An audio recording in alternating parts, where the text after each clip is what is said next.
Bom,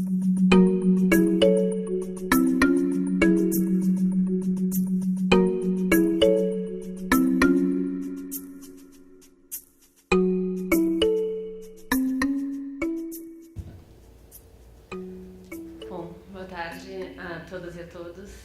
Eu gostaria inicialmente de agradecer toda a organização do evento pelo convite, estar aqui na mesa, e por toda a organização que está ali fora também, que está ajudando a acontecer esse debate, esse grande evento. Especialmente ao Dario, acho que pela aposta na troca das experiências aqui, que pode gerar muitos frutos, espero, para todos nós. Acho que, só para ressaltar algo que foi dito ontem na apresentação do evento, da importância da integração entre esses 2 dias, de ontem e de hoje, que, como o Luiz Além falou inicialmente, ontem de manhã, de que são 2 caras da mesma moeda, né? Acho que as falas agora, e na verdade hoje o dia inteiro, refletem um pouco disso, assim, dessas 2 caras de ontem e hoje juntas.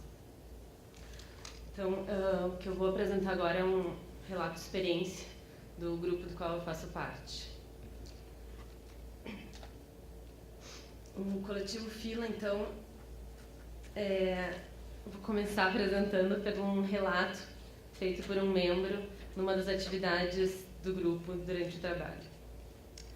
Março de 2014. Era sábado, sol a pino.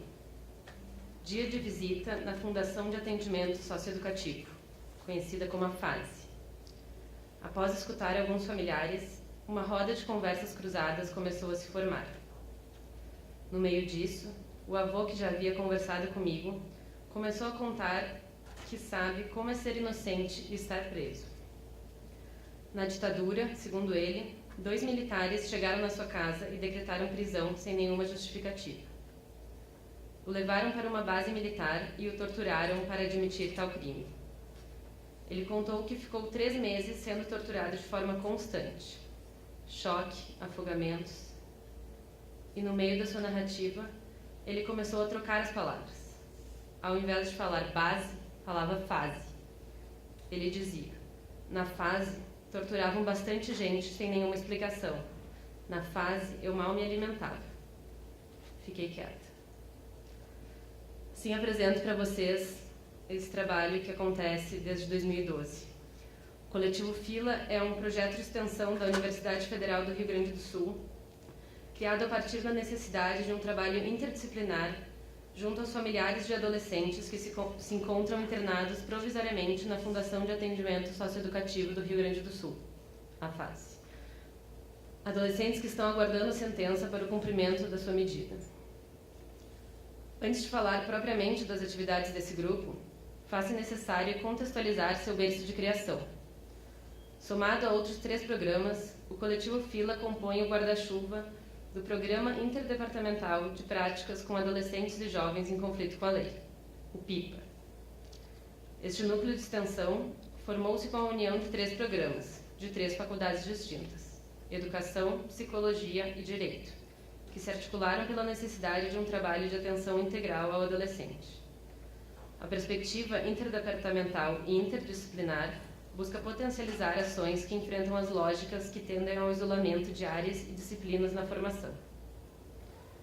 Fazem parte do Coletivo Fila estudantes de graduação e profissionais das áreas de Psicologia, Direito, História e Ciências Sociais, integrantes de projetos de extensão da URGS, Universidade Federal do Rio Grande do Sul, que se uniram para pensar essa proposta de intervenção específica por interesse na temática de violação de direitos e privação de liberdade. O trabalho deu início em 2012, quando do contato feito através da Associação de Mães e Amigos dos Adolescentes em Risco, a AMAR, que solicitou ao Serviço de Assessoria Jurídica Universitária que fossem as filas de visita da FASE para oferecer um suporte técnico-jurídico a essas famílias. Notou-se que, muito além das dúvidas processuais, essas famílias têm uma grande demanda por um espaço de escuta, uma vez que sofrem inúmeras violações de direito, antes, durante e depois de todo o caminho do ato infracional. Dessa forma, um trabalho interdisciplinar começou a se esboçar, quando do convite para o pessoal da Psico compor junto. Em pouco tempo, a atividade foi crescendo e se ramificando, dando espaço para a criação de um grupo que pudesse analisar e trabalhar atentamente essa demanda. O coletivo Fila nasce, portanto, com a proposta de construir um espaço de acolhimento, escuta e retirada de dúvidas desses familiares. As intervenções do grupo na Fila se dão através de proposições coletivas que vão desde conversas individuais até oficinas. Após iniciarmos a atividade no campo e estarmos em contato com os familiares dos adolescentes, fomos escutando aos poucos o sofrimento daqueles sujeitos, em sua maioria mães, que não sabiam nem o que poderia acontecer com seus filhos. Não sabiam como se dava o desenvolvimento das audiências e por que seus filhos aguardavam dentro da fase e não em liberdade. Não sabiam a quem recorrer quando das violações policiais e traziam fortemente consigo um sentimento de impotência e culpa frente à situação em que seus filhos se encontravam. A prática do coletivo Fila é tecida por tortuosos caminhos. Ao inverso daqueles que estamos acostumados em que o indivíduo, usuário ou paciente chega até nós, aqui saímos da toca e nos lançamos na experiência de ir a campo escutar esses sujeitos lá onde não há paredes, somente um teto e alguns bancos rachados. Bastava isso para que acontecessem os encontros entre os integrantes do grupo e os familiares dos adolescentes. Encontros com a vulnerabilidade social, com a violação de direitos, com a diferença, com incertezas e com outros saberes. Neste tempo de espera, vários relatos de violação de direitos nos são narrados. Escutamos testemunhos da violência policial que acomete esses jovens de maneira intensa e recorrente. Escutamos a violência estatal que marca na carne aqueles que estão à margem, os 30 mil jovens mortos por ano no Brasil. Violência essa que parece driblar o tempo ao impor fortes semelhanças com fatos ocorridos décadas atrás. Trago aqui então alguns relatos feitos por membros do coletivo Fila após as idas na fila da fase.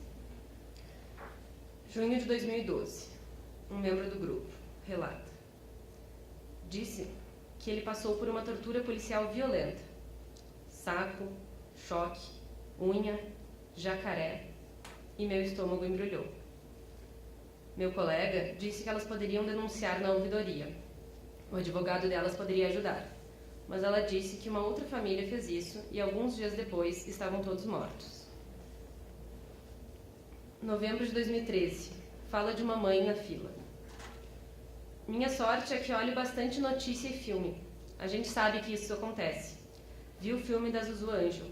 Mataram a mãe para abafar a história do filho. Faz muito tempo, né? Mas a gente sabe que isso ainda acontece. Aí então veio a pergunta: o que fazer com tudo isso? Foi preciso ouvir dos próprios familiares a resposta. Já estávamos fazendo aula. Relato de uma integrante do grupo de maio de 2014. Eu pedi que ela nos apresentasse na fila e ela chegou até o grupo de mães que estavam reunidas e disse: essa é a Karine, ela veio aqui para nos escutar. O silenciamento e a deslegitimação dessas histórias tomam forma enquanto mecanismo de defesa diante da recusa do corpo social em ouvir a violência estatal que estamos constantemente reproduzindo. Na tentativa de furar essas bolhas de silêncio, o testemunho insiste com uma fala que vem afirmar uma memória ignorada, fazendo resistência ao silenciamento e à história oficial. No tempo em que se dá a fila, permanecemos junto a essas mães, tentando romper esse engendramento de silêncio. Romper com o que cala e faz calar. Romper com o que se espera. A fila, portanto, não é muda, a fila fala, e nós a escutamos. É justamente no momento em que é assegurado ao sujeito a presença de um outro que o escute, que se abre a possibilidade dele narrar sua história. Ao oferecer nossa presença, nos colocamos disponíveis para escutar a violência de Estado a que esses adolescentes e seus familiares são submetidos, dentro e fora da instituição. Colocamos-nos como testemunha da testemunha, não só na função de ouvinte, mas também como transmissores daquilo que se passou e agora não poderá ser apagado, como agenciadores de uma visibilidade. Essas histórias, entretanto, eram narradas somente para um ou dois integrantes do coletivo. Visivelmente impedidas de serem abertas, continuavam em um âmbito privado. Nos rostos daquelas pessoas havia medo e descrença. Medo de que as histórias vazassem e elas sofressem algum tipo de represália. e descrença de que algo iria mudar ao falarem sobre isso.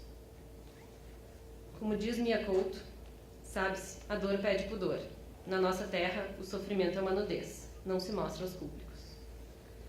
Evidencia-se aí, além do sofrimento, a falta de espaço onde essas mães possam ser escutadas.